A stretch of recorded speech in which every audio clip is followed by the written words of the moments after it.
Je suis né en Côte d'Ivoire, au nord de la Côte d'Ivoire, donc à une centaine de kilomètres du centre des tribus baoulés.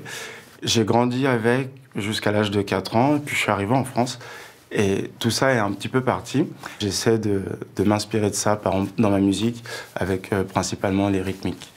Mes sentiments et réactions par rapport à cette œuvre, c'est une statue qui inspire beaucoup de sagesse, donc dans une posture très calme, apaisante, donc les deux mains sur le ventre. Je ne sais pas si c'est le passage à une nouvelle vie, à une nouvelle naissance. À la base, je ne pense pas que ce soit une œuvre d'art. Je pense que voilà, elle avait un but et c'était de rassurer l'être humain, que l'homme puisse parler, faire part de toutes ses craintes ou toute chose bonne dans sa vie, juste dialoguer avec cette statue, même si elle lui répondait pas par la parole, en tout cas par l'au-delà. Sur le fait qu'un grand collectionneur fasse un don à un musée national, ça donne l'opportunité à plein de gens d'aller voir ça et justement de s'intéresser à l'art extra-européen. Enfin, souvent, on s'intéresse à ce qui est dans notre continent ou dans notre pays, alors qu'il y a plein d'autres choses à aller voir. Et